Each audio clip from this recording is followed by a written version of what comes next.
तो दोस्तों आज मैं किसी का एनिमे एक्सप्लेन करने जा रहा हूँ जिसका नाम है hello mode the hardcore gamer dominates in another world with garbage balancing. ये एनिमे मैंने रिसेंटली देखा और ये मुझे काफी ज्यादा अच्छा लगा और इसीलिए मैंने आज इसकी वीडियो बनाई है। तो चलिए बिना किसी देरी के अपनी आज की वीडियो को स्टार्ट करते हैं।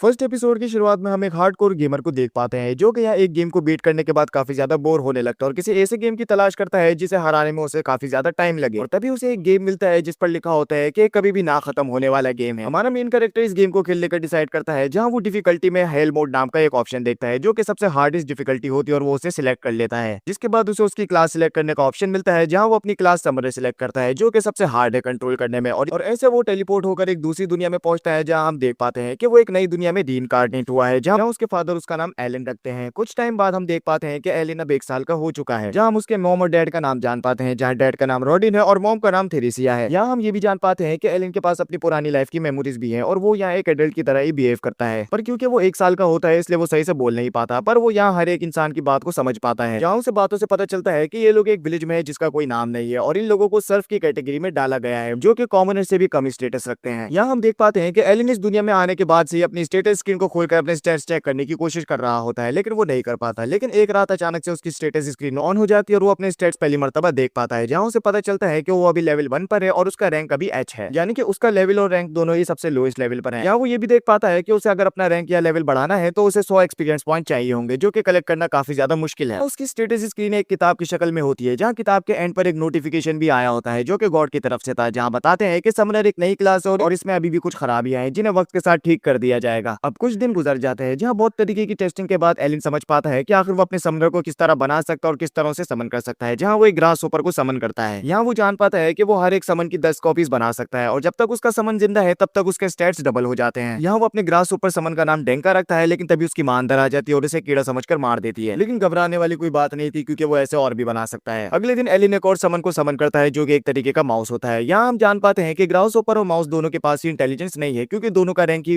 एलिन की तरह एच होता है। यहाँ एलिन को यह भी पता चलता है कि उसके हर एक समन के पास कोई ना कोई एबिलिटी होती है, जैसे कि डेंका के पास उछलने की एबिलिटी होती है और माउस के पास लोगों को डिस्ट्रैक्ट करने की। यहाँ हम जान पाते हैं कि गांव के सारे लड़के हंटिंग पर फोकस करते हैं जहाँ औरतें ज्यादातर खेती बाड़ी वगैरह करने में फोकस करती हैं जिनसे इन लोगों को अपनी रोजी रोटी मिलती है और साथ ही इनके जरिए वो टैक्सेस भी भर पाते हैं। यहाँ हम जान पाते हैं कि इन लोगों के दरमियान एक बार्टर सिस्टम चलता है, यानी कि आप उन चीजों को एक्सचेंज करते हैं जिनकी आपको जरूरत होती है, यानी कि इनके गाँव में अभी करेंसी जैसा कोई कॉन्सेप्ट नहीं है। और फिर एक दिन रोडिन अपनी फैमिली को बताता है कि उसने एक ग्रेट बोर को आज हंट किया है जहाँ वो एलिन को उसे दिखाने ले जाता है और ये पहली मर्तबा होता है कि एलिन घर से बाहर निकला था। और फिर तभी रोडिन का बेस्ट फ्रेंड उससे मिलने के लिए आता है जिसका नाम गेडा था, जहाँ उनकी बातों से हमें पता चलता है कि रोडिन एक काफी ताकतवर हंटर है और उसकी वजह से आज ये लोग एक ग्रेट बोर को हंट कर पाए थे। और फिर कुछ टाइम गुजर जाता है जहाँ हम जान पाते हैं कि एलिन अब 1 साल और 10 महीने का हो चुका है, जहाँ अपने क्रिएचर्स को बार बार समन करने से उसकी क्लास का थोड़ा सा रैंक बढ़ जाता है, जहाँ उसका रैंक अब हो जाता है एच से जी। साथ ही उसका एक नया स्किल भी अनलॉक होता है जहाँ वो अपने क्रिएचर्स को कंबाइन करके कोई नया क्रिएचर भी बना सकता था। लेकिन अभी उसका माना इतना ज्यादा नहीं हुआ कि वो ऐसा कर पाए, जिस वजह से वो और इंतजार करने लगता है। और फिर सीन कट होता है जहाँ हम जान पाते हैं कि एलिन अब 3 साल का हो चुका है, यहाँ उसके जी रैंक के 3 नए समनर्स भी खुल चुके हैं, जिनमें से एक फ्रॉग है, दूसरा है मोल और तीसरा है एक बर्ड जो कि फ्रॉग और मोल को कंबाइन करने से बना था। यहाँ हम तीनों की एबिलिटी के बारे में जान पाते हैं, जहाँ फ्रॉग किसी भी मॉन्स्टर को डिस्ट्रैक्ट कर सकता है, मोल किसी भी तरीके का गड्ढा कर सकता है और ये बर्ड किसी की भी आवाज को मिमिक कर सकता है। और फिर सीन कट होता है जहाँ हम एलिन को उसके दोस्त के साथ खेलता देख पाते हैं। ये गेडा की बेटी है जिसका नाम करीना होता है। दोनों ही यहाँ तलवारबाजी का खेल खेल रहे होते और हम जान पाते हैं कि एलिन आज तक करीना से एक बार भी जीत नहीं पाया है। और फिर सीन कट होता है जहाँ हम देख पाते हैं कि सर्दी आ चुकी है। यहाँ हम एलिन की माँ को प्रेग्नेंट देख पाते हैं और तभी वहाँ पर उसके पेट पर दर्द होने लगता है, यानी कि ये प्रेगनेंसी का वक्त आ चुका है। और फिर अगले सीन में हमें पता चलता है कि इन लोगों को बेटा हुआ है, जहाँ एलिन का एक छोटा भाई आ चुका था। रोडिन यहाँ उसका नाम मार्श रखता है और एलिन अपने यहाँ छोटे भाई से मिल काफी ज्यादा खुश होता है। और हम जान पाते हैं कि एलिन को ये फैमिली वाले स्टफ काफी ज्यादा पसंद आने लगा है क्योंकि पिछली लाइफ में वो अपनी फैमिली के साथ इतना ज्यादा क्लोज नहीं था। और इसी के साथ यहाँ पर फर्स्ट एपिसोड एंड हो जाता है।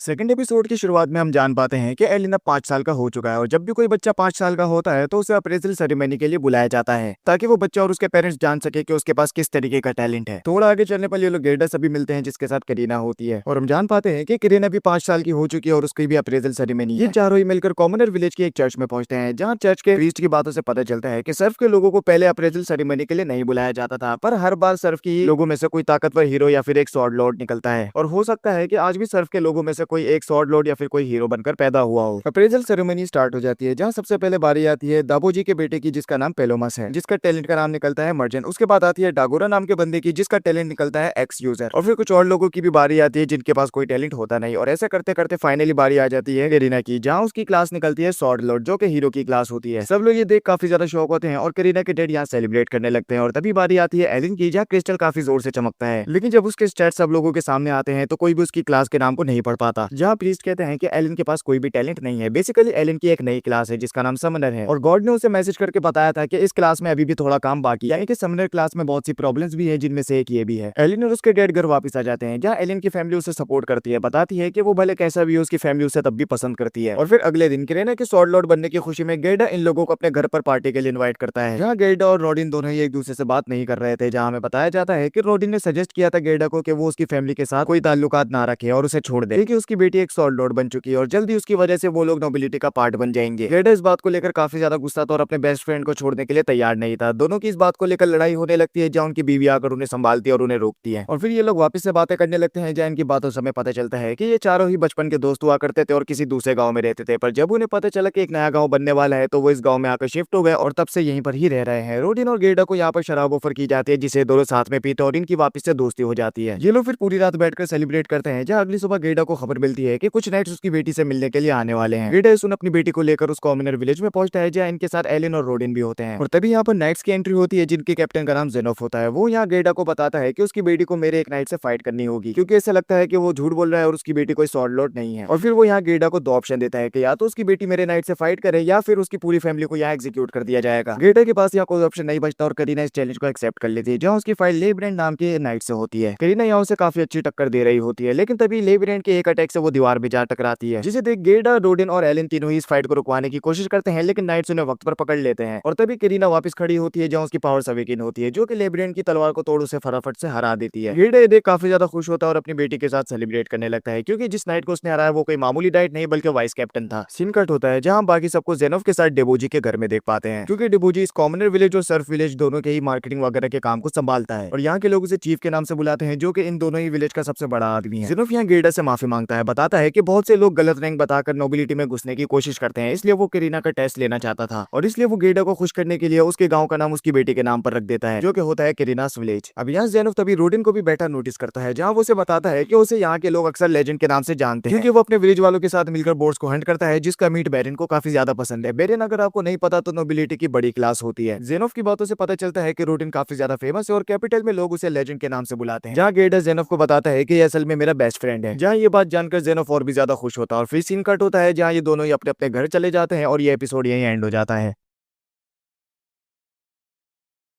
थर्ड एपिसोड की शुरुआत में हमें कुछ टाइम बाद का सीन दिखाया जाता है, जहां हम जान पाते हैं कि एलिन का वापस से लेवल अप हुआ है, जहां वो 30 क्रिएचर्स को एक साथ समन कर सकता है, और साथ ही उसके एफ रैंक के क्रिएचर्स भी अनलॉक हो गए हैं, और साथ ही उसके पास एक नया स्किल भी अनलॉक हुआ है, जिसका नाम इनहेंस है, और उसकी मदद से वो अपने क्रिएचर्स की ताकत को बढ़ा सकता है। और फिर रात के वक्त हम देख पाते हैं कि थेरेशिया वापस से प्रेग्नेंट है और एलिन ने सारे घर के कामों को संभाला हुआ है। यहाँ हम जान पाते हैं कि एलिन के स्किल्स तो अनलॉक होते जा रहे हैं, पर उसका लेवल नहीं बढ़ रहा है, जिसके लिए उसे मॉन्स्टर्स हंट करने होंगे, और वो अपने डैड से बोर हंटिंग के लिए जाने की बात करता है, लेकिन उसके डैड उसे ले जाने से मना कर देते हैं। साथ ही हम ये भी जान पाते हैं कि को विलेज छोड़कर जाने की इजाजत नहीं है। और फिर हमें रात का वक्त दिखाया जाता है, जहाँ एलिन अपने स्किल्स को टेस्ट कर रहा होता है, जहाँ उसके पास गॉड का मैसेज भी आता है, जो कि बताते हैं कि तुम्हारी क्लास की कुछ प्रॉब्लम्स को ठीक कर दिया गया है। ये जानकर एलिन काफी ज्यादा खुश होता है और टेस्टिंग जारी रखता है, जहाँ तभी उसकी माँ उठ जाती है, जिस वजह से वो सो जाता है, और अगली सुबह उठकर वापस से टेस्टिंग कंटिन्यू करता है, जहाँ दो क्रिएचर को फ्यूज करने से वो एक नया क्रिएचर बना पाता है, जिसका नाम एप्पल होता है, और वो एप्पल की तरह ही दिखता है। एप्पल की स्पेशल पावर ये है कि वो एक पौधे में ट्रांसफॉर्म हो जाता है, जिसमें से एक महक निकलती है, और जिसको भी ये महक सूंघने को मिलेगी उसका माना बढ़ जाएगा। ये जानकर एलिन बहुत सारे एप्पल्स को समन करता है और उन्हें अपने घर के पीछे प्लांट कर देता है, जिसके बाद वो करीना के साथ खेलने चला जाता है, जहाँ ये लोग तलवारबाजी का खेल खेलने लगते हैं। करीना यहाँ नोटिस करती है कि एलिन काफी ज्यादा स्ट्रॉन्ग हो रहा है, जहाँ हम जान पाते हैं कि एलिन करीना के साथ इसलिए खेलता है ताकि वो अपने लेवल को बिना मॉन्स्टर्स को हंट किए बढ़ा सके। और फिर हमें रात का वक्त दिखाया जाता है, जहाँ बहुत तेज बारिश हो रही होती है। तभी गाँव वाले यहाँ रोडिन को जख्मी हालत में उसके घर लेकर आते हैं, जिसे देख एलिन और उसकी माँ दोनों ही शौक होते हैं। और फिर गेर्डा इन दोनों को पूरी कहानी बताता है कि आज बेरिन के कहने पर कुछ कॉमनर्स को इस हंट में शामिल किया गया था,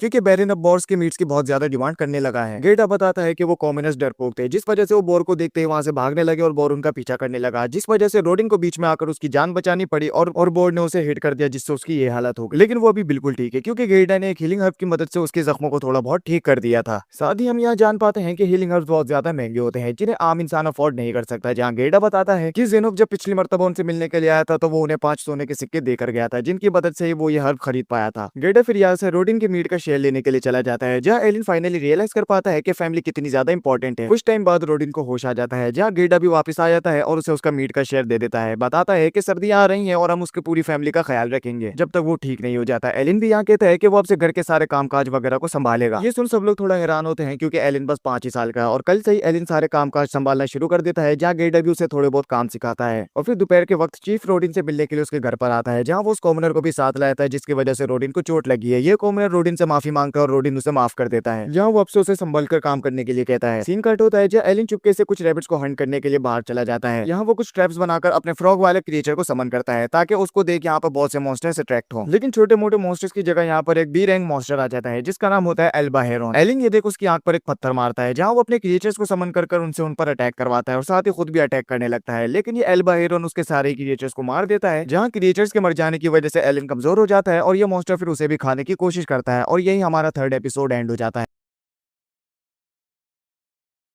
4th एपिसोड की शुरुआत वहीं से होती है, जहाँ ये एल्बा हेरोन एलिन को खाने की कोशिश कर रहा होता है और तभी एलिन यहाँ अपने एक इंसेक्ट क्रिएचर को समन करता है, जो कि एल्बा हेरोन की बॉडी से उसकी सारी एनर्जी को चूस लेता है और उसे कमजोर बना देता है। जहाँ एलिन वापस अपने क्रिएचर्स को समन कर उस पर अटैक करवाता है और साथ ही वुडन स्वॉर्ड से खुद भी अटैक करता है, जहाँ सर पर मार देने से वो मर जाता है। इससे एलिन का लेवल बढ़ जाता है और इससे पहले एलिन का जब भी लेवल बढ़ा है तो वो उसकी क्लास और बाकी स्किल्स का लेवल बढ़ा है। एलिन फिर इस मॉन्स्टर की लाश को लेकर अपने घर पहुंचता है, जहाँ सब लोग ये देख शॉक हो जाते हैं। गेटा फिर उसकी इसको बूचर करने में मदद करता है और बताता है कि इसका मीट 60% बैरन को दे दिया जाएगा, जहाँ 40% एलिन अपने पास रख सकता है और उसे जैसे चाहे वैसे इस्तेमाल कर सकता है। साथ ही हमें यहाँ ये भी कंफर्म किया जाता है कि बी रैंक नहीं बल्कि डी रैंक मॉन्स्टर है। गेडा यहाँ एलिन को इस मॉन्स्टर की लाश में से एक मैजिक स्टोन भी निकाल कर दिखाता है, बताता है कि ये हमारे किसी काम का नहीं होता, पर हम इसे टैक्स के लिए बेच सकते हैं। एलिन इस मॉन्स्टर का सारा मीट बैरन को नहीं देना चाहता था और इसलिए वो एक प्लान बनाता है, जहाँ वो गेडा के साथ चीफ के पास पहुंचता है, जहाँ वो इस मॉन्स्टर से निकला मैजिक स्टोन और इस मॉन्स्टर के पर ही टैक्स के तौर पर देने का डिसाइड करता है। लेकिन जब चीफ कहता है कि इतना काफी नहीं है, तो एलिन और गेडा दोनों ही एक्टिंग करने लगते हैं और बताते हैं कि रोडिन के जख्मी हो जाने की वजह से उसकी फैमिली भूखी मर रही है। ये सुन चीफ काफी ज्यादा टेंशन में आ जाता है और वो इस मॉन्स्टर का सारा मीट उन्हें रखने के लिए दे देता है, क्योंकि इन सब में चीफ की भी गलती होती है। एलिन इस बात का फायदा उठाता है, जहाँ वो चीफ के साथ एक डील कर लेता है कि जब भी वो इस मॉन्स्टर को हंट करेगा तो वो उसके पर और मैजिक स्टोन ही उन्हें देगा। और उस दिन के बाद से एलिन एल्बा हेरोन को हंट करना शुरू कर देता है, जहाँ एक दिन तो वो सीधा 2 एल्बा हेरोन्स को ही हंट करता है, जिसे देख उसके डैड शॉक हो जाते हैं। अब यहाँ एलिन महसूस करता है कि उसकी फैमिली उस पर शक करने लगी है, क्योंकि उनके हिसाब से एलिन के पास कोई टैलेंट है ही नहीं। और इसलिए एलिन आज रात अपने मॉम डैड से बात करके उन्हें बताता है कि जब वो 1 साल का था तो उसके पास गॉड्स का एक मैसेज आया था कि एलिन, मैं तुम्हें आम लोगों के मुकाबले में कहीं ज्यादा ताकत और विजडम दूंगी, जहाँ बदले में तुम्हें उन मुश्किलों का सामना करना होगा जिसे 100 लोग भी मिलकर हल नहीं कर सकते। ये सुन उसके पेरेंट्स फाइनली समझ पाते हैं कि आखिर एलिन इतना रिस्पॉन्सिबल और समझदार कैसे है। एलिन यहाँ उन्हें ये भी बताता है कि जब वो 5 साल का था तो उसके पास गॉड का वापस से मैसेज आया था, जिन्होंने क्लियर कर दिया था कि एलिन के पास टैलेंट जरूर है, पर वो टैलेंट क्या है वो एलिन को नहीं बताया गया था। ये बात एक तरीके से झूठ नहीं है, क्योंकि एलिन को कभी भी गॉड ने नहीं बताया था कि उसकी क्लास क्या है। उसने अपनी क्लास खुद ही चूज करी थी जब वो इस दुनिया में आया। एलिन की ये सारी बातें सुन उसकी फैमिली उसे सपोर्ट करती है, जहाँ उसके डैड इस बात को उसे राज रखने के लिए कहते हैं। लेकिन वो एलिन से फिर परमिशन लेकर इस बात को गेडा को भी बता देते हैं, क्योंकि गेडा रोडिन का बेस्ट फ्रेंड और वो उससे कुछ भी छुपाना नहीं चाहता। और फिर सीन कट होता है जहाँ एलिन 6 साल का हो चुका है और सर्दियां भी आ चुकी है। एलिन यहाँ गेडा के साथ अपने एल्बा हेरोन के मीट को एक्सचेंज करने के लिए जाता है, ताकि वो उसकी मदद से राशन और बाकी जरूरी सामान खरीद सके। यहाँ एलिन को पता चलता है कि कॉमनर्स की जिंदगी सर्फ से काफी ज्यादा ईजी होती है। एलिन को यहाँ गेडा से पता चलता है कि अगर कोई इंसान सर्फ स्टेटस से कॉमनर स्टेटस में आना चाहता है तो उसे बैरन को 10 सोने के सिक्के देने होते हैं। और यही फिर एलिन अपनी जिंदगी का मकसद बना लेता है कि वो अपनी फैमिली के पूरे 5 मेंबर को 50 गोल्ड के सिक्के जमा करके कॉमनर स्टेटस में लेकर आएगा। कुछ दिन गुजर जाते हैं जहाँ सर्दियां भी खत्म होने वाली होती है और अब से एलिन अपने सारे कामों को खुद किया करता है। और तभी वो एक मेडिसिनल शॉप में पहुंचता है, जहां वो कुछ सामान एक्सचेंज करने के लिए आया था। तभी उसे पता चलता है कि गेडा ने रोडिन को बचाने के लिए जो हीलिंग हर्ब खरीदा था वो यहीं से खरीदा गया था, जहां उसने बहुत रिक्वेस्ट करी थी कि वो उसे हर्ब को सस्ते में बेच दे, जिससे इस दुकान वाले को काफी नुकसान हुआ था। एलिन फिर यहाँ उसे अपना बहुत सारा बीट ऐसे ही फ्री में दे देता है, बताता है कि उसके हीलिंग हर्ब को देने की वजह से उसके डैड की जान बच पाई। एलिन यहाँ से निकलने के बाद एक वेपन शॉप में पहुंच बहुत सारे वेपन्स को देखने लगता है, लेकिन तभी दुगोरा नाम का बच्चा आकर उसे बुली करने लगता है, बताता है कि ये उसकी शॉप है। एलिन फिर उसे यहाँ फाइट के लिए चैलेंज करता है, जहाँ इन दोनों के बीच फाइट होती है और एलिन जीत जाता है। यहाँ उसके साथ पेलमस भी होता है जो कि चीफ का बेटा है। एलिन फिर यहाँ से घर चला जाता है, जहाँ हम रोडिन को देख पाते हैं जिसकी सारी चोटें अब ठीक हो गई है और साथ ही इन दोनों की एक बेटी भी है, यानी कि एलिन की छोटी बहन, जहाँ उसका नाम होता है म्यूला। और फिर सीन कट होता है जहाँ हम देख पाते हैं कि सर्दियां खत्म हो चुकी हैं और साथ ही डोगोरा और पेलेमस दोनों ही एलिन के काफी अच्छे दोस्त बन चुके हैं, क्योंकि ये तीनों ही हमें क्रीने के साथ तलवारबाजी का खेल खेलते हुए नजर आते हैं। और फिर रात के वक्त गिल्डा और रोडिन दोनों ही काफी उदासी भरे चेहरे के साथ घर के अंदर आते हैं, बताते हैं कि इस साल उन्हें बेरिन को और भी ज्यादा बोर का मीट देना होगा और उस कोटा को पूरा करने के लिए इन लोगों को कॉमनर्स को अपने हंटिंग ग्रुप में शामिल करना होगा। और यहाँ हमें बताया जाता है कि बेरिन के ऑर्डर को जो भी सर्फ मानने से मना कर देता है उससे उसकी जमीन और बाकी सारी चीजें छीन ली जाती। सब लोग ये सुन टेंशन में आ जाते हैं, जहाँ एलिन इनकी मदद करने का डिसाइड करता है, बताता है क्योंकि उसके पास गॉड्स की ब्लेसिंग है, इसलिए वो एक ऐसी स्ट्रेटेजी बनाएगा जिनकी मदद से ये उस कोटा को पूरा कर पाएंगे। और इसी के साथ फोर्थ एपिसोड भी यही एंड हो जाता है।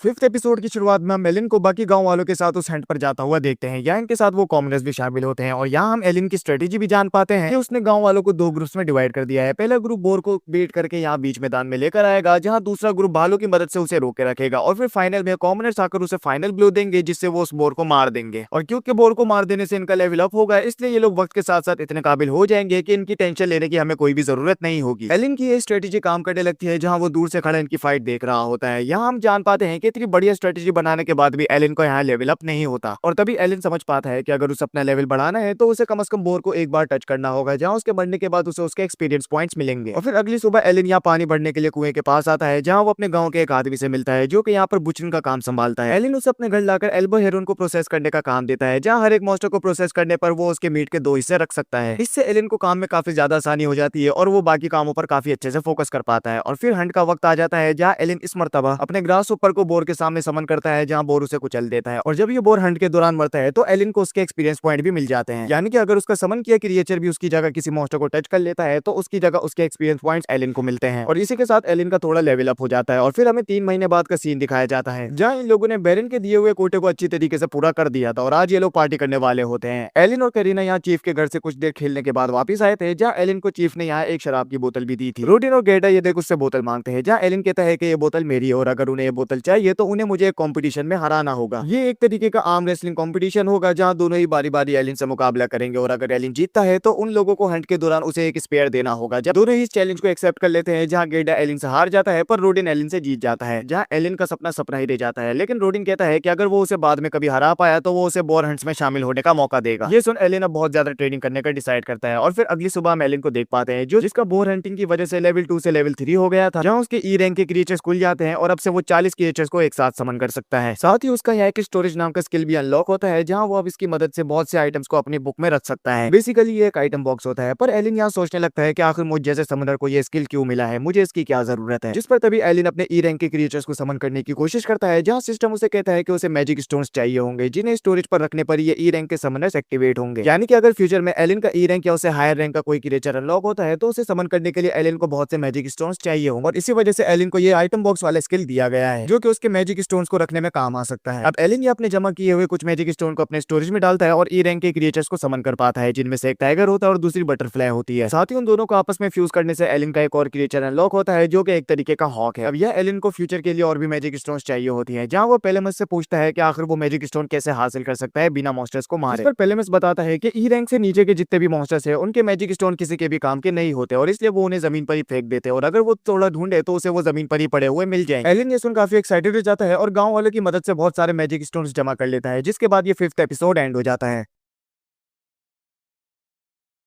6th एपिसोड की शुरुआत में बेरिन और उसकी बेटी करीना के विलेज में आते हैं ताकि वो देख सके कि आखिर रोडिन और बाकी सब किस तरह बोर्स को हंट करते हैं। एलिन को यहाँ बेरिन के गाइड बनने की जॉब दी जाती है, जहाँ एलिन भी इस जॉब को खुशी खुशी एक्सेप्ट कर लेता है, क्योंकि बेरिन ही है जो कि उसकी फैमिली को सर्फ से कॉमनर्स वाले स्टेटस में ला सकता है। यहाँ बेरिन से खाने के दौरान हमें पता चलता है कि किंग बहुत सारे बोर्स के मीट को रिक्वेस्ट करने लगा है, जो कि वाइकाउंट की वजह से हुआ है। वाइकाउंट ने यहाँ राजा को बहुत से झूठ बोल रखे हैं और बेरिन को यहाँ राजा का हर एक ऑर्डर मानना पड़ता है और राजा के कहने पर ही बोर के हंट को बढ़ा दिया गया है, जहाँ बहुत से विलेजर्स की जान दांव पर लगी हुई है। और फिर ये लोग एलिन का बनाया खाना खाते हैं जो कि सबको काफी ज्यादा पसंद आता है। जेनब भी यहाँ होता है जो कि बेरिन को बताता है कि रोडिन का बेटा है और हम जान पाते हैं कि बेरिन रोडिन का काफी बड़ा फैन है और वही सबसे पहला शख्स था जो कि उसे लेजेंड बुलाने लगा था। सीसील को जब ये बात पता चलती है कि एलिन सर्फ से है तो वो उसे काफी बुरी तरीके से ट्रीट करने लगती है, जिस पर उसके फादर उसे डांटते हैं और अब से सीसील ऐसा नहीं करती। सीन कट होता है जहाँ बेरिन को हम एलिन के गाँव में देख पाते हैं। गाँव वालों ने बेरिन के बैठने के लिए वॉच टावर बनाया रखा था ताकि वो वहाँ से बैठकर हंट को देख सके। हंट शुरू होता है जहाँ गाँव वालों को आज टोटल 20 बोर्ड्स को हंट करना था। यहाँ हम देख पाते हैं कि एलिन ने बेरिन से बात करके गाँव वालों को बहुत सा आर्मर और कुछ चीजें एक्स्ट्रा दिला दी थी ताकि हंट करते वक्त उन्हें आसानी हो। और एक टाइम तो ऐसा आता है जहाँ 3 बोर्ड्स एक साथ यहाँ आ जाते हैं, लेकिन ये तीनों ही बोर्ड्स को एलिन की पुरानी स्ट्रेटेजी को फॉलो करके ही हरा देते हैं। बेरिन इन हंटर्स से काफी ज्यादा इंप्रेस होता है जहाँ एलिन इन हंटर्स के लिए 2 चीजें रिक्वेस्ट करता है, जिनमें से पहली शील्ड वॉल्स होती है और कुछ आर्मर होता है और दूसरी होती है शराब, क्योंकि यहाँ इनके गाँव वाले शराब को नहीं खरीद सकते और इसलिए एलिन रिक्वेस्ट करता है कि शराब बेचने की सर्विसेज को यहाँ अवेलेबल कर दिया जाए। बेरिन इन दोनों ही कंडीशंस को मानने के लिए तैयार हो जाता है जहाँ वो एलिन से भी काफी इंप्रेस होता है। जहाँ अगले ही सीन में हम एलिन, रोडिन और गेटा को बेरिन के साथ देख पाते हैं जहाँ बेरिन इन तीनों से काफी ज्यादा इंप्रेस हुआ था और वो उन्हें किसी तरीके का रिवॉर्ड देने का डिसाइड करता है। जहाँ वो इन तीनों से पूछता है कि उन्हें क्या चाहिए, लेकिन रिवॉर्ड देने से पहले वो यहाँ गेटा और रोडिन को कॉमनर स्टेटस असाइन कर देता है। बताता है कि वो आपसे सर्फ नहीं बल्कि कॉमनर्स हैं, पर उन्हें बोर हंटिंग के काम को जारी रखना होगा। जहाँ अगर वो इस काम को जारी रखते हैं तो उनके गाँव वालों को भी कॉमनर स्टेटस दे दिया जाएगा। अब यहाँ बेरिन इन तीनों से पूछता है कि आखिर बोर हंटिंग का काम शुरू कैसे हुआ, क्योंकि उनका गाँव ही पहला गाँव था जिसने बोर हंटिंग के काम को शुरू किया था। जिस पर गेटा बताता है कि रोडिन के लिए काफी ज्यादा सेंसिटिव सब्जेक्ट है। वो उसे कहानी बताना शुरू करता है कि वो और उसके बाकी दोस्त यहाँ इस नए गाँव में आकर इस गाँव में रहने लगे थे, पर अक्सर बोर यहाँ आकर तबाही मचाना शुरू कर देते थे और तभी रोडिन ने सजेस्ट किया कि उन्हें उन बोर्ड्स को हंट कर देना चाहिए। उस वक्त उनके पास बोर्ड से लड़ने के लिए कोई हथियार भी नहीं था, पर तब भी वो उन बोर्ड से लड़, जिसमें बहुत से लोग जख्मी हुए और रोडिन का एक दोस्त मारा गया और इसलिए वो किसी भी कमजोर आदमी को इस काम में शामिल नहीं करना चाहता था। लेकिन एली के दिमाग और उसकी बने स्ट्रेटेजी की वजह से ये लोग यहाँ बिना किसी कैजुअलिटी के बोर्ड्स को हंट कर पाते हैं। बेरिन ये सुन रोडिन को एक और रिवॉर्ड देने का डिसाइड करता है, जहाँ रोडिन कहता है कि क्या उसका बेटा उनके घर में काम कर सकता है, जिस पर बेरिन हाँ कह देता है और बताता है कि वो हमारे यहाँ मेन सर्वेंट का काम करेगा। बेसिकली ये एक बटलर वाली जॉब होती है। रोडिन ये सुन खुशी के मारे रोने लगता है, जहाँ एलिन भी अब इस जॉब को मना नहीं कर पाता और इस जॉब को एक्सेप्ट कर लेता है, क्योंकि किसी नोबल के यहाँ काम करना इन लोगों के लिए काफी ज्यादा बड़ी बात है। पर क्योंकि बेरिन की मेंशन यहाँ से कहीं ज्यादा दूर है, इसलिए एलिन को उसकी मेंशन में काम करने के लिए वहीं रहना पड़ेगा, जहाँ वो कई सालों तक अपने गाँव वापस नहीं आ पाएगा। सीन कट होता है जहाँ एलिन अच्छा से तैयार होकर अपने घर से निकलने लगता है, जहाँ वो अपने दोस्तों और गाँव वालों को गुड बाय कहने लगता है। यहाँ वो करीना से आखिरी बार जाने से पहले फाइट भी करता है, जहाँ वो पहली मर्तबा तलवारबाजी में करीना को हरा पाता है और फिर उसके मॉम और डैड उसे बेरिन के पास तक छोड़कर आते हैं और उसे फाइनली गुड बाय कहते हैं, जहाँ एलिन अपनी फैमिली को गुड बाय कहकर निकल जाता है और 6th एपिसोड यहीं एंड हो जाता है।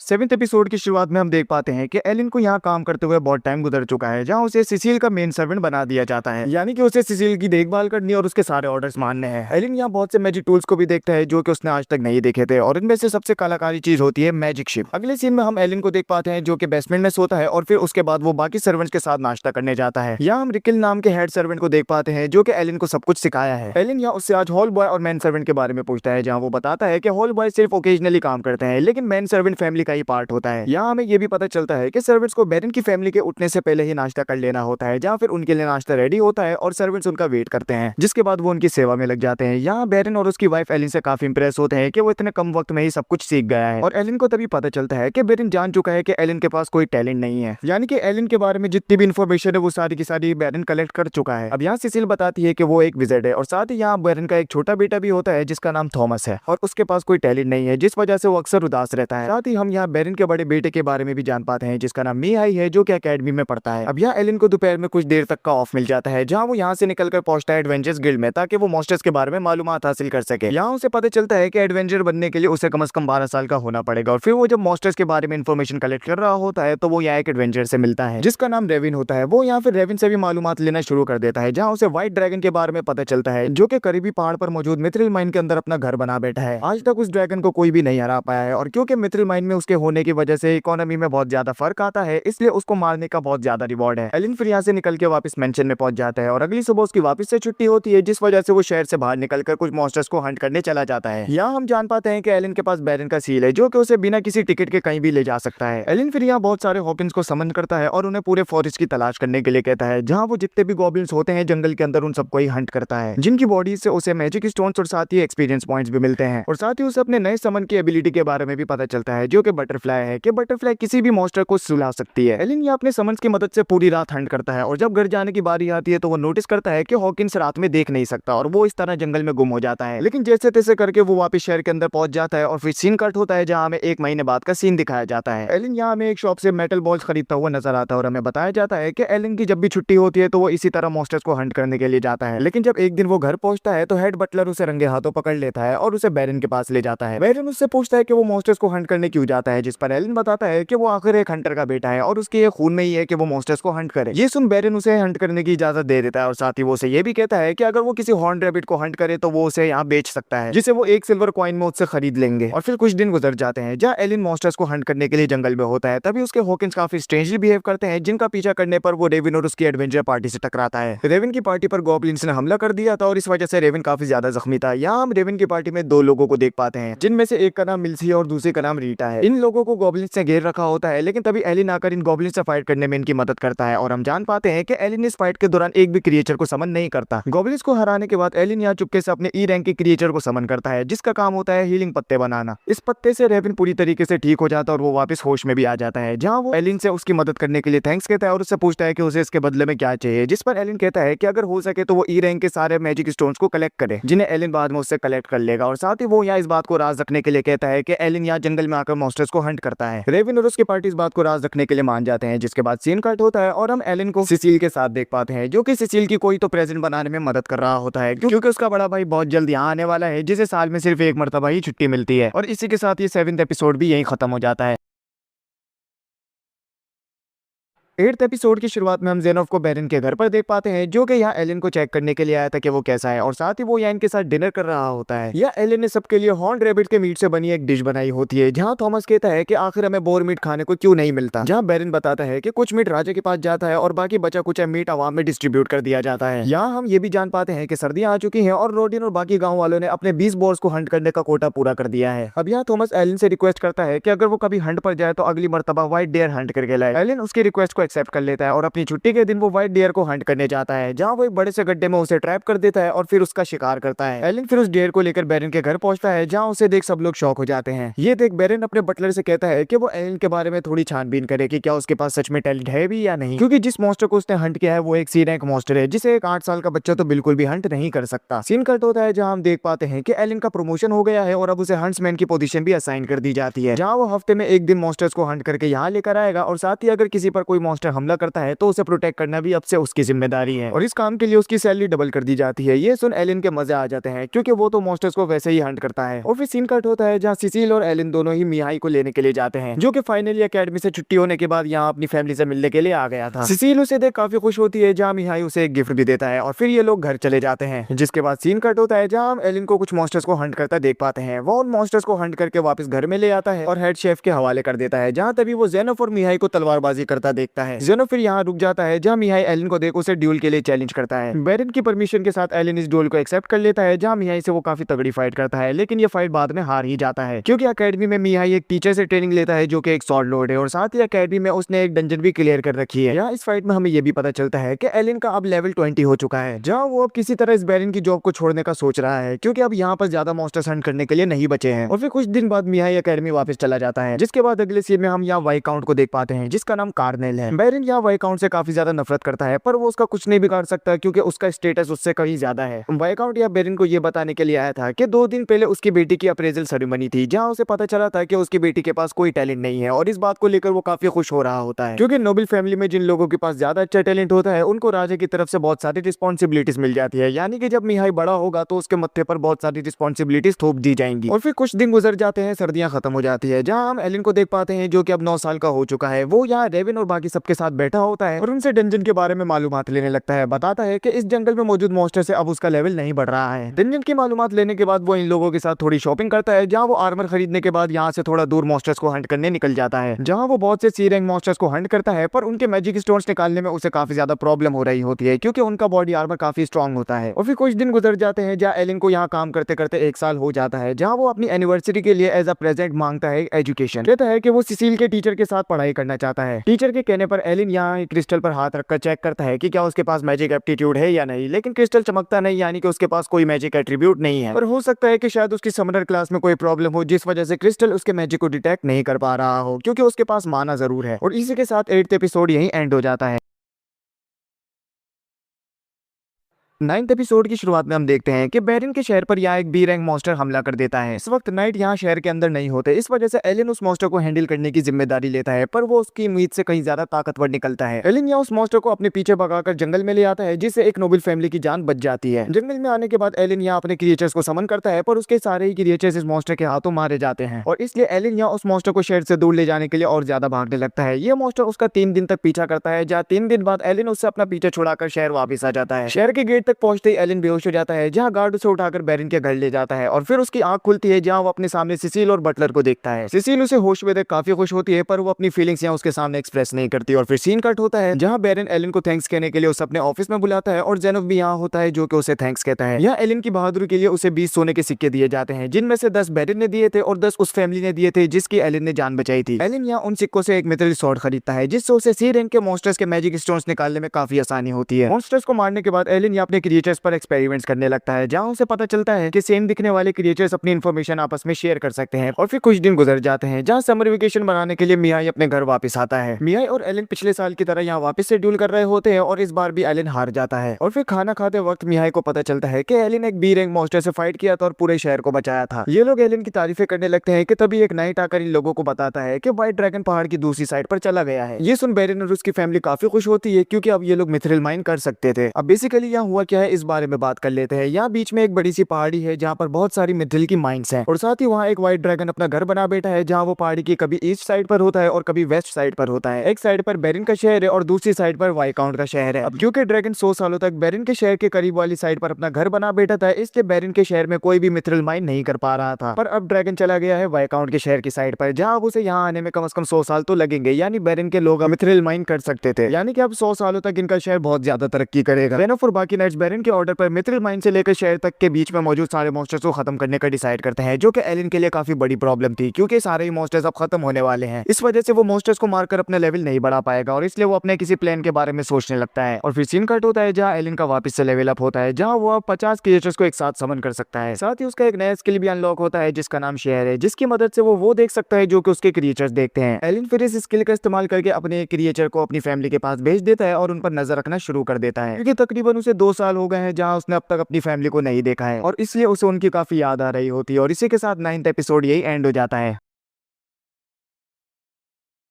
10th एपिसोड की शुरुआत में हमें 6 महीने बाद का सीन दिखाया जाता है, जहां बेरन अपने घर पर जेनोफ को बुलाता है, पूछता है कि मिथ्रिल माइंस का काम कहां तक पहुंचा। जेनोफ बताता है कि क्योंकि माइंस काफी अरसे से खाली पड़ी थी, तो मॉन्स्टर्स ने हर जगह अपने नेस्ट बनाए हुए हैं, जिन्हें खाली करने में कम से कम 3 साल का वक्त लगेगा। बेरन उन्हें इस काम को जल्द से जल्द खत्म करने के लिए कहता है, क्योंकि खबर मिली है कि वाइकाउंट अपने माइनर्स को यहाँ जबरदस्ती मिथ्रिल माइन करवाने के लिए भेजा था, तो ड्रैगन के हाथों सभी माइनर्स मारे गए थे। यानी इस पॉइंट पर वो मिथ्रिल माइन करने के लिए कुछ भी करने को तैयार हो चुका है, जिसके चलते हमें जल्द से जल्द मिथ्रिल को माइन करना होगा। यहाँ हम एलिन को भी देख पाते हैं, जो कि इनकी सारी बातें सुन समझ पाता है कि यहाँ मौजूद मॉन्स्टर जल्दी खत्म होने वाले हैं, और इसलिए एलिन डिसाइड करता है कि 12 साल के होने पर ये फैमिली छोड़ किसी और जगह जाकर मॉन्स्टर हंट करेगा। और उसी के बाद से वो गॉब्लिन सेटलमेंट्स को डिस्ट्रॉय करने के काम में लग जाता है, जहाँ कुछ महीने बाद हम देखते हैं कि मियाई यहाँ ग्रेजुएशन के बाद घर वापस आता है, तो एलिन को देख सीधा एक ड्यूल के लिए चैलेंज करता है। एलिन और मियाई के बीच फाइट होती है, जहाँ एलिन इस मर्तबा मियाई को अच्छी टक्कर देता है, पर मियाई उसे वापस से हरा देता है। मियाई एलिन की तारीफ करता है और फिर अपने पेरेंट्स के पास जाकर कहता है कि मैं तैयार हूँ। फिर उसके बहन भाई के पूछने पर वो उन्हें बताता है कि वो यहाँ नोबल ड्यूटी के लिए जा रहा है 3 साल तक के लिए। ये सुन सभी शौक हो जाते हैं, क्योंकि ग्रेजुएशन के बाद वो पहली मर्तबा उनके घर पर रहने वाला था, पर उसे 3 साल के लिए वहां जाना पड़ेगा। सभी के चेहरों पर टेंशन देख एलिन समझ पाता है कि नोबल ड्यूटी में जरूर कुछ तो खतरनाक होता ही होगा। और फिर अगले दिन यहाँ मियाई निकलने की तैयारी करने लगता है, लेकिन जाने से पहले एलिन को यहाँ सिसिल का ख्याल रखने के लिए कहता है। मियाई के जाने के बाद एलिन अपने हंटिंग वाले काम को जारी रखता है, जहाँ वो गॉब्लिन सेटलमेंट से अब ऑर्क सेटलमेंट्स डिस्ट्रॉय करने पर पहुंच जाता है। वहाँ उसकी फाइट टोटल 100 ऑर्क से होती है, और वहाँ पर कुछ ऑर्क मेज भी होते हैं जो कि मैजिक का इस्तेमाल कर एलिन से फाइट करते हैं। लेकिन तभी ऑर्क किंग की यहाँ एंट्री होती है, जिसके सामने एलिन के समन्स नहीं टिक पाते। एलिन यहाँ से चुपचाप निकलने का डिसाइड करता है, पर तभी जेनोफ की एंट्री होती है, जो कि जान चुका था कि एलिन के पास किसी तरीके की तो स्पेशल एबिलिटी है। एलिन तुरंत ही अपने समन्स को गायब कर लेता है, पर अब बहुत देर हो चुकी थी। लेकिन जेनोफ उसकी मदद करने का डिसाइड करता है, जहाँ वो ऑर्क किंग से फाइट करता है और उसका वाइस कमांडर यहाँ छोटे मोटे ऑर्क से फाइट करता है। लेकिन दोनों अकेले ही सभी ऑर्क्स पर भारी पड़ते हैं और सभी ऑर्क्स को यहाँ मार देते हैं और एलिन को बचा लेते हैं। अब बहुत ज्यादा रात हो चुकी होती थी, तो एलिन इन्हीं के कैंप पे रुकने का डिसाइड करता है। जेनोफ बताता है कि एलिन के पास टैलेंट है, इस बारे में वो पहले से ही जानता था जब वो हंट्समैन बना था और बेरन भी इस बारे में जानता था, इसी वजह से उसे हंट्समैन बनाया। एलिन ये सुन शॉक होता है, जहाँ जेनोफ इस बात को राज रखने के लिए मान जाता है, कहता है कि बदले में तुम्हें बस मुझे इन्फॉर्म करना है कि तुम किन मॉन्स्टर्स को हंट कर रहे हो। एलिन के लिए काफी अच्छी डील थी, जहाँ वो इस डील को एक्सेप्ट कर अगले दिन से ही ऑक्स को हंट करना कंटिन्यू करता है। और फिर 6 महीने बाद बेरन के घर पे रॉयल मैसेंजर आता है, जो कि मिहाई की विल इन लोगों को देने के लिए आया था। बताता है कि मिहाई मर चुका है अपनी नोबल ड्यूटी को परफॉर्म करते वक्त। ये सुन सभी लोग शॉक हो जाते हैं और रॉयल मैसेंजर यहाँ से चला जाता है। बेरन सभी लोगों को कमरे से बाहर निकाल सिसिल से अकेले में बात करता है। बताता है कि नोबल्स ड्यूटी एक ऐसी ड्यूटी है जो कि हर नोबल को परफॉर्म करनी होती है जिनके पास टैलेंट होता है, और क्योंकि इनकी लाइन में अगली सिसिल है जिसके पास टैलेंट है, तो सिसिल को भी यहाँ मिहाई की तरह नोबल्स ड्यूटी परफॉर्म करनी होगी और चांसेस है कि उसकी भी डेथ यहाँ मिहाई की तरह ही हो जाएगी। ये सुन सिसिल शॉक होती है, यानी कि उसके पेरेंट्स जानते थे कि मिहाई की डेथ हो सकती है। और ये नोबल ड्यूटी क्या है इस बारे में उन्हीं लोगों को बताया जाता है जो कि उसे परफॉर्म करने वाले हैं, जो कि हमें अब तक नहीं बताया गया है। सिसिल रोते हुए अपने कमरे में चली जाती है और काफी टाइम तक अपने आप को कमरे में ही लॉक करी रखी थी। और फिर एक मेड को पता चलता है कि सिसिल तो अपने कमरे में है ही नहीं। सभी लोग उसकी तलाश करना शुरू करते हैं, जहाँ एलिन शहर के अंदर जाकर उसकी तलाश करने का डिसाइड करता है। और यही हमारा 10th एपिसोड एंड होता है।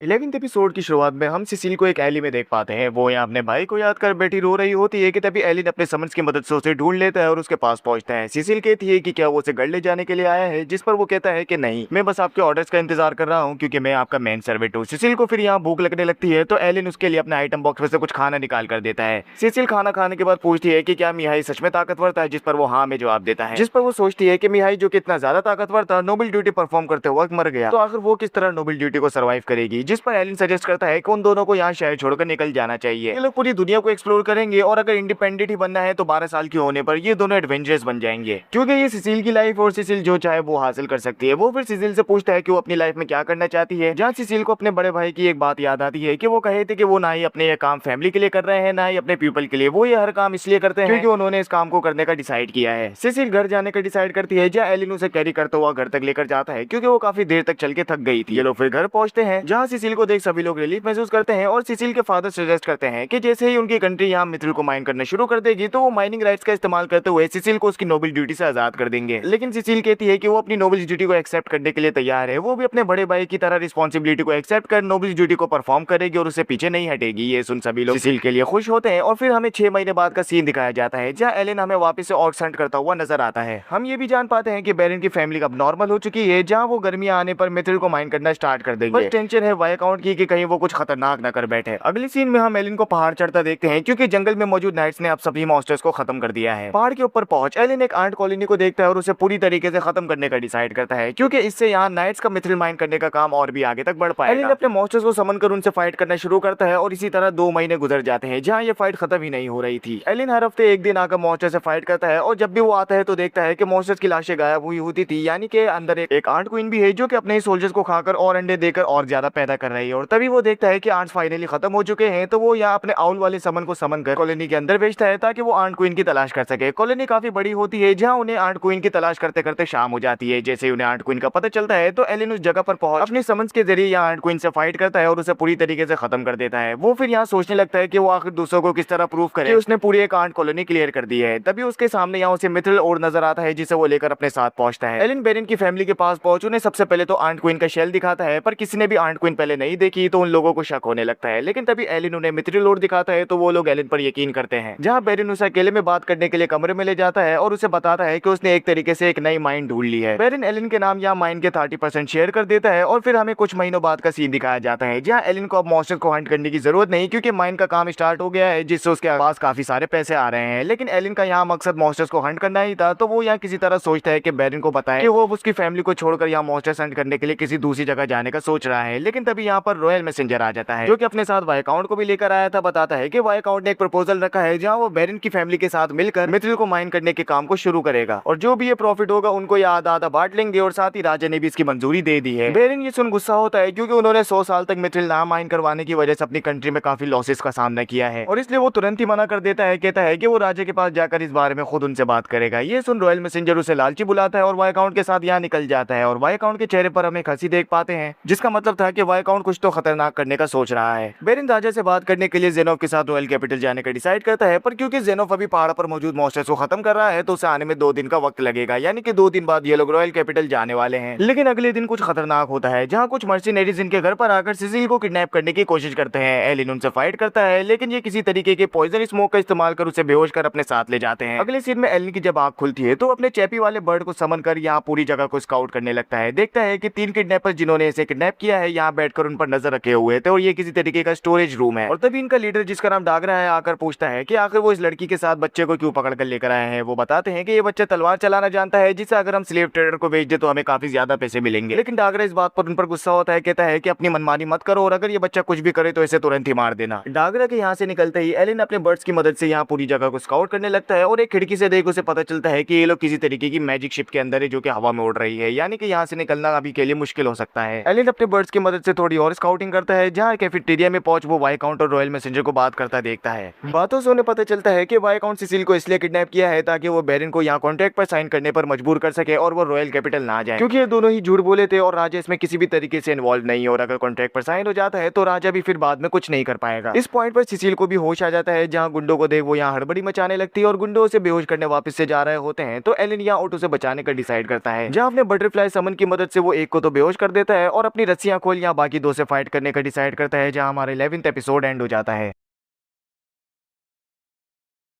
12th एपिसोड की शुरुआत उसी सीन से होती है, जहाँ एलिन उन दोनों ही गुंडों को मार बेहोश कर यहाँ सिसिल को आजाद करके निकलने ही वाला होता है, पर तभी डागरा की एंट्री होती है, जो कि अपनी टेलीपोर्ट स्किल का इस्तेमाल कर यहाँ एलिन को एक लात मारकर उसकी बुरी हालत कर देता है। लेकिन एलिन तुरंत ही अपने आप को हील कर अपने स्पाइडर मॉन्स्टर को समन कर यहाँ उसे जालों में फंसा देता है और सिसिल को कैरी कर यहाँ से खिड़की से छलांग लगा लेता है। अपनी समर्स की मदद से उसने अपने एंड्योरेंस को बफ कर लिया था, जिस वजह से जमीन पर गिरने पर भी उसे कुछ नहीं होता। वो देखता है कि ये लोग वाइकाउंट की टेरिटरी में है, तो वो यहाँ से जल्द निकलने का डिसाइड करता है। वो यहाँ सिसिल को कैरी करता हुआ शहर से होता हुआ गुजरता है और अपने आउल्स को भी समन कर यहाँ डागरा पर नजर रखता है। देखता है कि डागरा उनका पीछा कर रहा है और उसके पास किसी तरीके का ट्रैकिंग स्किल है, जो कि उनके फुटप्रिंट्स को देख यहाँ उनका पता लगा रहा है। एलिन फिर घरों की छत के ऊपर चढ़ जाता है ताकि वो उनके फुटप्रिंट्स को फॉलो ना कर सके और कुछ ही देर में वो बॉर्डर के पास भी पहुंच जाता है और समझता है कि डागरा उसका पीछा नहीं कर पाएगा। अपनी समझ की मदद से वो बिना जमीन पर पैर रखे जंगल के अंदर पहुंचता है, जहाँ लोग कुछ देर आराम करते हैं और सो जाते हैं। सिसिल ये देख शौक थी और जान चुकी थी कि यहाँ एलिन के पास काफी जबरदस्त टैलेंट है। और फिर अगली सुबह होते ही एलिन सिसिल को कैरी करता हुआ वापस से यहाँ से निकलने लगता है और अपने आउल्स की मदद से देखता है कि डागरा भी उनका पीछा करते हुए बॉर्डर की तरफ पहुंच गया था और वो यहाँ सर्कल्स में घूमना शुरू कर देता है ताकि वो एलिन के फुटप्रिंट्स को ढूंढ सके। 2 दिन गुजर जाते हैं, जहाँ एलिन फाइनली ग्रैनविल स्टेट के बॉर्डर तक पहुंच गया था। वहाँ के गार्ड सिसिल को देख खुश होते हैं, लेकिन तभी एलिन अपने आउल्स की मदद से देख पाता है कि डार्गन ने उनके फुटप्रिंट्स ढूंढ लिए हैं और वो सीधा इधर ही आ रहा है और वो टेलीपोर्ट करना भी शुरू कर दिया है, यानी कि वो जान गया है कि आउल्स की मदद से वो अब तक उस पर नजर रख पा रहा था और अब वो टेलीपोर्ट करके सीधा यही आ रहा है। तो एलिन यहाँ से तुरंत ही बॉर्डर को छोड़ बढ़ता है, क्योंकि बॉर्डर पे मौजूद गार्ड्स इतने नहीं कि उसका मुकाबला कर सके। सिसिल सजेस्ट करती है कि वो सिसिल को डार्गा के हवाले कर दे ताकि एलिन यहाँ से बचकर निकल सके, क्योंकि वो उसे हॉस्टेज की तरह रखेगा और बाद में उसके डैड उसे बचा ही लेंगे। लेकिन एलिन कहता है कि वो ऐसा नहीं करने वाला, क्योंकि उसने मिहाई से वादा किया था कि वो उसे हमेशा प्रोटेक्ट करेगा। ये सुन सिसिल रोने लगती है और एलिन को थैंक यू कहती है। भागते भागते एक दिन और गुजर जाता है, जहाँ एलिन अपने आउल्स की मदद से देख पाता है कि बीर एक मॉन्स्टर जिसकी उससे 9th एपिसोड में फाइट करी थी, जिसे वो जंगल में छोड़ आया था, वो एलिन को देख वापस उसका पीछा करने लगा है। एलिन के पास कोई चॉइस नहीं होती, जहाँ वो सिसिल को छुपाकर उससे फाइट करने का डिसाइड करता है। एलिन के समन किए मॉन्स्टर्स यहाँ उसके सामने नहीं टिक पाते और वो फिर एलिन को भी यहाँ खाने की कोशिश करता है, लेकिन जैसे ही वो उसे खाने जाता है तो एलिन उसकी दूसरी आंख भी फोड़ देता है, जिससे ये बीर एक मॉन्स्टर डिस्ट्रॉय हो जाता है। पर ये सब करने से एलिन का माना पूरी तरीके से खत्म हो जाता है और डार्गा भी इस पॉइंट पर यहाँ पहुंच गया था। एलिन के माना खत्म हो जाने की वजह से वो डार्गा से फाइट नहीं कर पाता है, जहाँ सिसिल उसे बचाने के लिए डार्गा पर फायर स्पेल कास्ट करती है और ये पहली मर्तबा था जब वो कोई मैजिक स्पेल कास्ट करी थी, लेकिन डार्गा उसे चमाट मारकर बेहोश कर देता है और एलिन ये देख गुस्से में उससे कहता है कि इतने ताकतवर होने के बाद भी वो बच्चों से लड़ रहा है। डार्गा को ये सुन गुस्सा आता है और वो अपनी सारी अटेंशन एलिन पर देने लगता है, जहाँ एलिन कहता है कि वो अब मेरे ट्रैप में पूरी तरीके से फंस गया है। और तभी जेनोफ की यहाँ एंट्री होती है। हम जान पाते हैं कि एलिन ने अपने मिमिक वाले बर्ड को बॉर्डर क्रॉस करने के बाद ही जेनोफ को बुलाने के लिए भेज दिया था और जेनोफ और डार्गा की यहाँ फाइट शुरू होती है, जहाँ डार्गा की स्वॉर्ड जेनोफ का कुछ नहीं बिगाड़ पाती और जेनोफ अपने ऑरा ब्लेड स्किल का इस्तेमाल कर उसे एक ही अटैक में खत्म कर देता है। जेनोफ के साथ ये लोग फिर बेरिन के घर वापस पहुंचते हैं और सभी लोग यहाँ इन लोगों को सही सलामत देख खुश होते हैं। घर के अंदर पहुंचने के बाद एलिन बेरिन को सब कुछ बता देता है कि वाइकाउंट और रॉयल मैसेंजर मिलकर यहाँ सिसिल को किडनैप किए थे ताकि वो कॉन्ट्रैक्ट से जबरदस्ती साइन करवा सके और बेरिन को राजा के पास जाने से भी रोक सके। बेरिन ये सुन गुस्सा होता है, कहता है कि वो तुरंत मंत्री राजा के पास बहुत ये सारी बात उन्हें बताएगा। लेकिन एलिन कहता है कि रिपोर्ट करने से कुछ नहीं होने वाला, तो वो सजेस्ट करता है कि वो अपने माइनिंग राइट्स यहाँ बेरन के नाम वापस कर देगा, जिसका इस्तेमाल कर वो यहाँ रॉयल फैमिली को ब्राइब करके वाइकाउंट और रॉयल मैसेंजर के खिलाफ इन्वेस्टिगेशन शुरू करवाएंगे, क्योंकि अब बात उनकी फैमिली को प्रोटेक्ट करने की है। और ये सुन बेरन ये सब करने के लिए मान जाता है। कुछ टाइम बाद हम जान पाते हैं कि बेरन के इस फैसले के चलते वाइकाउंट को सजा के तौर पर नोबिलिटी से निकाल दिया जाता है और उसकी जगह बेरन को यहाँ वाइकाउंट बना दिया जाता है, यानी कि उसका एक तरीके से प्रमोशन हुआ है। और इसी के चलते बेरन डिसाइड करता है कि वो सिसिल और एलिन दोनों को ही यहाँ नोबल्स ड्यूटी के बारे में बता देगा। अगली सीन में हम एलिन और सिसिल को सिसिल के टीचर से बात करता देखते हैं, जो कि इन्हें नोबल्स ड्यूटी के बारे में बताता है और इन्हें इस बात को राज रखने के लिए कहता है। वो फिर उन्हें कहानी बताने लगता है कि सभी कंट्रीज के दरमियान पहले वॉर चला करती थी, पर वॉर के खत्म हो जाने के बाद जब सब कुछ पीसफुल हो गया तो डीमन लॉर्ड की एंट्री हुई 112 साल पहले, जहाँ डीमन लॉर्ड ने डिमांड करी कि सभी कंट्रीज के लीडर उसके आगे सबमिट कर दे, लेकिन कोई भी सबमिट नहीं किया और वो फिर यहाँ उनके खिलाफ जंग छेड़ दिया। और फिर 60 साल बाद एक ऐसा वक्त आया जहाँ सभी मॉन्स्टर ताकतवर हो गए और डीमन लॉर्ड ने यहाँ मॉन्स्टर्स को कंट्रोल कर सभी कंट्रीज पर हमला कर दिया। सभी कंट्रीज डूबने लगी थी कि तभी एक बंदे की एंट्री हुई जिसके टैलेंट का नाम था हीरो, और उसने अपने पावर का इस्तेमाल कर यहाँ सभी कंट्रीज को डूबने से बचाया और पूरी सिचुएशन को न्यूट्रलाइज कर दिया। लेकिन डीमन लॉर्ड अब भी जिंदा है और हीरो अब भी उससे फाइट कर रहा है, और आम सिटीजन्स को लगने लगा है कि हीरो ने डीमन लॉर्ड को हरा दिया है, पर ऐसा नहीं है। जहाँ हीरो अभी भी डीमन लॉर्ड से फाइट कर रहा है और डीमन लॉर्ड अपनी आर्मी के साथ और भी शहरों पर कब्जा करना चाह रहा है, लेकिन एल्फ और ड्वार्फ्स और बाकी स्पीशीज की कंट्री उन्हें मिलकर रोक रही है। और इंसान जो कि सबसे कमजोर स्पीशीज मानी जाती है, हीरो के होने की वजह से यहाँ वो लोग 5 स्पीशीज के साथ मिलकर 5 स्पीशीज अलायंस बनाते हैं। पर कई इंसानों की कमजोरी के चलते 5 स्पीशीज अलायंस उन्हें निकाल ना दिया जाए, इसलिए हर एक कंट्री के अंदर एक अकेडमी बनाई गई है, जहाँ वो लोग जिनके पास स्पेशल टैलेंट है उन्हें ट्रेनिंग दी जाती है और फिर 3 साल के लिए जंग के अंदर भेज दिया जाता है, जहाँ वो लोग बाकी स्पीशीज के साथ मिलकर डीमन लॉर्ड की आर्मी से फाइट करने में हीरो की मदद करते हैं, और इसी चीज को नोबल्स ड्यूटी का नाम दिया गया है। इसके बाद हम एलिन को यहाँ बेरन से बात करता हुआ देखते हैं, जो कि एलिन को खुशखबरी देता है, कहता है कि मैं अब वाइकाउंट बन चुका हूँ और तुमने हमारी अब तक जितनी भी मदद करी है मैं तुम्हें उसके लिए रिवॉर्ड देना चाहता हूँ। वो एलिन को बहुत सारे पैसे देता है और अपने पास से भी कुछ एक्स्ट्रा पैसे निकाल कर देता है। बताता है कि मैं ये एक्स्ट्रा पैसे तुम्हें इसलिए दे रहा हूँ ताकि तुम सिसिल के साथ अकेडमी ज्वाइन करो, और जब नोबल्स ड्यूटी परफॉर्म करने की बारी आए तो तुम उसके बॉडीगार्ड बनकर जंग के अंदर पार्टिसिपेट करो। एलिन उनकी कंडीशंस को एक्सेप्ट कर लेता है और अपने समनर होने वाले टैलेंट के बारे में भी उन्हें बता देता है, जहाँ एलिन उन्हें अपने रिवॉर्ड में से 400 सोने के सिक्के रिटर्न कर कहता है कि उन्हें मेरी 2 कंडीशंस को एक्सेप्ट करना होगा। पहली कंडीशन ये कि मेरी फैमिली और करीना की फैमिली सबसे टैक्सेस नहीं लिए जाएंगे, भले वो किसी भी स्टेटस में हो, और दूसरी कंडीशन ये कि मैं इनकी जॉब को रिजाइन करने वाला हूँ, जिससे इन्हें कोई परेशानी नहीं होनी चाहिए, लेकिन मैं सिसिल को यहाँ अकेडमी के अंदर कंपनी भी करूंगा और उसका बॉडीगार्ड बनकर जंग में भी जाऊंगा। बेरन उसकी इन दोनों ही कंडीशंस को एक्सेप्ट करता है और उसे यहाँ अपनी फैमिली की तलवार भी देता है। कहता है कि ये तलवार एक सिंबल है, ये शो करने के लिए कि तुम्हें बेरन फैमिली सपोर्ट करती है। एलिन इस तलवार को एक्सेप्ट करता है और अपने उन सारे मोमेंट्स को याद करता है कि वो किस तरह यहाँ सर्फ की कंट्री में पैदा हुआ था और अब वो कितना ताकतवर बन गया है और अब उसे एक नोबल फैमिली भी सपोर्ट करने लगी है, और ये सब इमेजिन करता हुआ वो खुश होता है। और यही हमारा 12th एपिसोड एंड हो जाता है, जिससे हमारे सिनेमा का सीजन 1 यही एंड होता है।